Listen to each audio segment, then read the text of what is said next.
और सुना है कि आपका किसी लड़की से चक्कर भी है। बताओ क्या नाम है उस लड़की का। शराब भी पीते हो आप? जी गुरुजी। कितनी पी जाते हो रोज?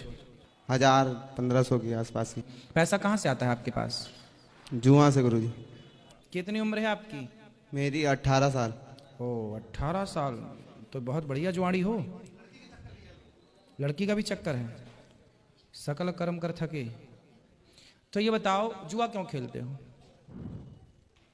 पैसा कमाने का मन है ना? जी। तो जुआ खेलने से ही पैसा यदि सबको मिलता तो सारे लोग फिर जुआ ही खेलते, फिर हम भी जुआ ही खेलते। मेहनत करने से पैसा मिलता है, अपने आप को सफल बनाओ बेटा। ये उम्र जुआ खेलने की नहीं है, ये उम्र आपको मेहनत करने की है, पढ़ने की है। पढ़ लिख करके कुछ नाम कमाओ, इज्जत कमाओ। जुआ खेलने से कोई धनवान होता तो सारे जुआड़ी धनवान ना हो जाते? बताओ आप। आपकी माँ देखो बेचारी घर घर जाके काम करती है। जी गुरुजी। आपकी माँ घर घर जाके काम करती है और आप जुआ खेलते हैं। बेटा बाप नहीं है आपका, माँ है। कुछ ऐसा कर जाओ, कुछ ऐसा करके दिखाओ कि समाज आपसे प्रेरणा ले कि वाह आपने कितना बढ़िया काम किया है। तो बेटा जुआ खेलना, इस जुए में आपका क्या भविष्य है? कुछ नहीं गुरुजी। तो क्यों खेलते हो? आप इतने समझदार हो। जो जुआ आपको खिला रहे हैं वो आपके शुभ चिंतक नहीं हैं। जुआ खेला था कौरवों ने, सर्वनाश हुआ कि नहीं? जी गुरुजी। तो आप जुआ खेल रहे हैं तो क्या पाएंगे? बेचारी आपकी माँ जिसका पति नहीं है। कितने भाई हो आप? 2।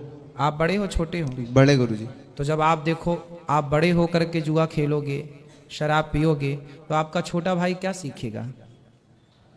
आपके पिताजी भी जुआ खेलते थे ना? जी गुरुजी। तो बेटा बाप तो चलो चले गए जैसा अच्छा बुरा करके, पर तुम तो बेटा समझदार हो।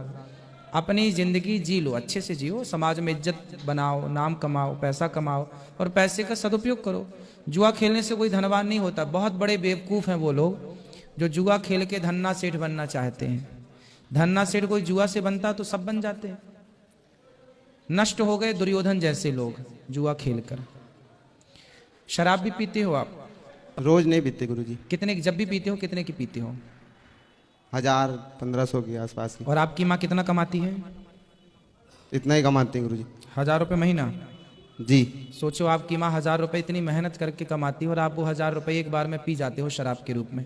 पैसा कहाँ से आता है आपके पास? जुआ से गुरुजी।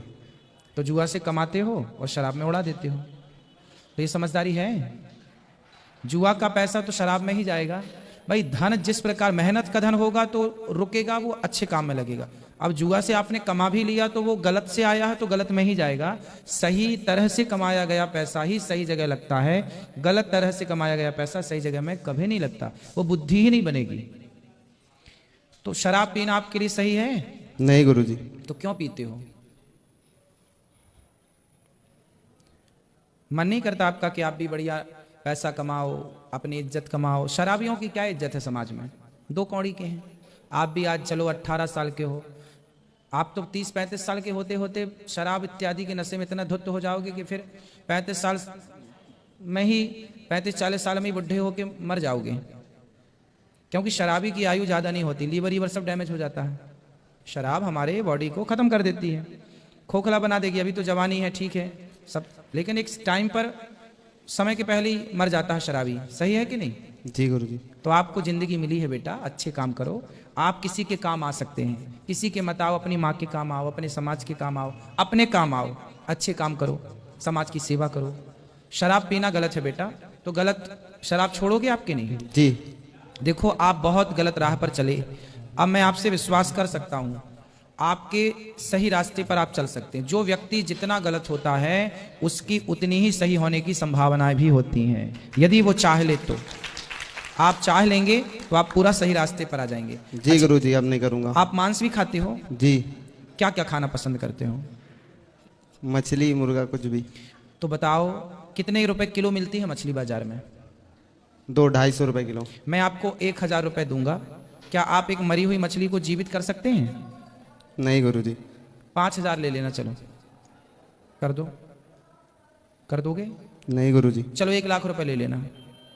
मरी हुई मछली को आप जीवित कर सकते हैं? नहीं गुरुजी। जब बेटा सोचो कि 1 लाख में आप किसी को जीवन दान नहीं दे सकते, तो 250 रुपए में किसी के प्राण लेने का अधिकार आपको किसने दिया? कभी सोचा है आपने कि आपके स्वाद के लिए वो मछली को मारा जाता है, मुर्गे को काटा जाता है? ये मार काट की क्या जरूरत है? हमारे पास तो सिंपल दाल चावल सब्जी रोटी है, काजू बादाम है, खाओ ना। किसी की हत्या करके ही खाना ये सही है? नहीं गुरुजी। आपको कोई मार के खा जाए सही है? नहीं। फिर देखो बेटा, किसी की हत्या नहीं करना चाहिए। हमारे अंदर इतनी दया तो हो कि हम किसी मछली तड़पती है बेचारी, उसका मुंह देखा होगा आपने, जब तड़पती है तो मुंह ऐसे ऐसे खोलती है, वो बोल नहीं सकती आपसे, लेकिन दर्द तो उसे होता ही होगा ना। जी गुरुजी। मुर्गा, उसे काटा जाता है, पंख नोचे जाते हैं, वो बोल नहीं सकता पर दर्द तो होता ही होगा ना। जी गुरुजी। तो आप इतने निर्दयी तो ना बनो कि उस पशु पक्षी की, जीव जंतु की बद्दुआएं क्यों लेना है? क्या खाने को अपने पास रोटियां नहीं है? तो मांस नहीं खाना है बेटा। मैं जी गुरुजी, अब नहीं खाऊंगा। शराब भी नहीं पियोगे? नहीं पीऊंगा। और जुआ भी नहीं खेलोगे? नहीं खेलूंगा। और सुना है कि आपका किसी लड़की से चक्कर भी है, बताओ क्या नाम है उस लड़की का? नहीं गुरुजी, ऐसा कुछ नहीं है। नहीं है ना? नहीं। नहीं है तो हमें बता दो, हम नहीं। आपके भले के लिए सारी बातें कर लेंगे। नहीं गुरुजी, ऐसा कुछ नहीं है। बेटा बेटा आप माइक मत लो, आप बैठो।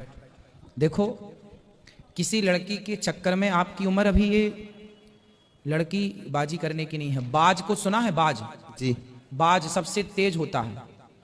बाज पक्षी होता है ना, जी, बाज जी। का सुना है नाम आपने? जी। सबसे तेज दौड़ने वाला, सबसे तेज उड़ने वाला, सबसे खूंखार भयंकर शिकार पर झपट्टा मारने वाला और सबसे मजबूत कौन सा पक्षी होता है? बाज। हाँ, उसी बाज की तरह आपको मजबूती से समाज की सेवा करना है। बाज बनो, लड़की बाज मत बनो। लड़की बाज बनोगे तो नाश हो जाएगा, और बाज की तरह मजबूत बनोगे तो इतिहास रच लोगे। इतिहास रचना है बाज बनकर, या लड़की बाज बनकर के अपना सत्यानाश कराना है। रावण भी सीता मैया को उठाकर ले आया। बेटा पहले तो आपकी उम्र ही 18 साल है, ये उम्र तो खेलने कूदने की है, पढ़ने लिखने की है। जिस उम्र में आप ये सब कर रहे हैं ना, मैं जब 18 साल का था तो मैं कमाने लगा था बेटा कुछ। हमारी तो स्थिति ये थी कि हम भीख मांगते थे, हम कमा करके पढ़ते भी थे और कमाया हुआ पैसा घर में भी भेजते थे। घर के खर्चे, घर की नमक रोटी दाल रोटी भी चलनी थी, तो हमें अपने लिए साबुन चाहिए था, तेल चाहिए था, या पुस्तकें चाहिए था, तो वो भी हमें अपने से करना था, और घर की नमक रोटी चलाने के लिए भी भेजना था। तो हमने इस उम्र से तो कमाना स्टार्ट कर दिया था, आपकी उम्र से, और सही राह पर चलना स्टार्ट किया था, बेईमानी से नहीं। हमने तो एक रिक्शा भी ले लिया था, बात कर ली थी, मतलब मन बना लिया था कि हम रिक्शा चलाएंगे और पैसा कमाएंगे, क्योंकि पैसों की ज़रूरत थी। लेकिन भगवान ने कृपा की, पढ़ाई भी चलती रही और 2 पैसे कमा के 2 रोटी भी चलती रही। तो बेटा आपको भी पढ़ाई भी करना चाहिए, पैसा माँ को देना चाहिए, कमाना भी चाहिए, और माँ की सेवा भी करना चाहिए, और खूब बड़े आदमी बनो। भगवान करें आप खूब पैसे वाले बनो, और फिर खूब समाज की सेवा करो। समाज आपसे सीखेगी कि आप बहुत गलत राह पर थे, सही राह पर आए। तो अब मुझे पक्का वादा करो कि आप जुआ नहीं खेलोगे। नहीं खेलूंगा गुरुजी। क्या क्या नहीं करोगे? जुआ नहीं खेलूंगा, दारू नहीं पीऊंगा,